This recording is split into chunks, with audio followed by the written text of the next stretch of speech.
Durant la première moitié du XIXe siècle, de nombreuses femmes britanniques pratiquent la géologie et la paléontologie. Si Mary Anning est la plus connue, elle est loin d'être isolée.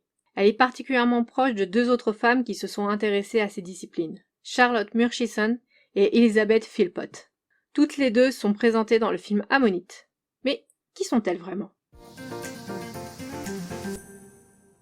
Charlotte Murchison est de prime abord le prototype de la femme géologue anglaise du début du XIXe siècle. Elle est l'assistante de son époux qu'elle suit à travers toute l'Europe. Enfin, quand sa santé le lui permet. Elle dessine les paysages et les effleurements qu'elle étudie, s'occupe de classer les fossiles qu'elle ramasse.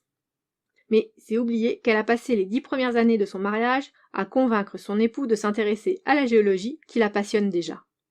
D'ailleurs, le premier article signé par son époux porte sur les sols autour de sa maison d'enfance à elle. Et si elle apprend la paléontologie avec Mary Anning, c'est qu'elle doit faire une pause dans leur voyage sur la côte du sud-ouest de l'Angleterre à cause de sa santé fragilisée par des crises de paludisme.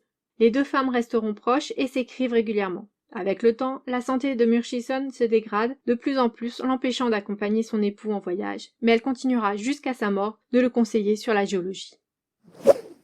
En 1805, 3 sœurs célibataires de bonne famille s'installent dans la petite ville de Lyme Regis. Elles s'intéressent à la géologie et à la paléontologie, en particulier Elizabeth. Cet intérêt est parfaitement acceptable pour des femmes de leur classe sociale. L'étude des fossiles rentre dans la conception d'alors que les femmes doivent s'occuper du monde vivant, même s'il est mort depuis longtemps. De plus, la collecte peut se faire lors de promenades, qui sont une activité parfaitement respectable. Peu à peu, les sœurs réunissent une collection de près de 400 fossiles de la région. D'un côté, Philpott encourage et travaille avec Anning à récolter des fossiles et à les étudier. De l'autre, sa condition sociale lui permet d'être en relation avec de nombreux paléontologues de l'époque qui viennent voir sa collection de fossiles pour les étudier, les décrire ou les emprunter. Avec Anning, elle montre que les Belemnites possédaient des sacs à encre. Charlotte Murchison et Elizabeth Philpott sont plus représentatives de la majorité des femmes s'intéressant et faisant de la géologie et de la paléontologie à l'époque que Mary Anning. Pour donner un ordre de grandeur, lors des cours donnés par Lyell, plus de la moitié de l'auditoire étaient des femmes, enfin, quand ils leur étaient ouverts. Et si elles n'y avaient pas accès, elles faisaient pression pour pouvoir les suivre.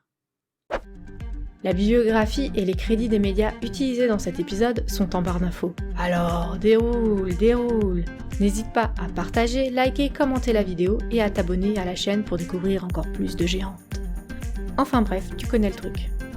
Sur les épaules de géantes est également présent sur Tumblr, Facebook, Twitter et Instagram. À bientôt pour découvrir d'autres géantes.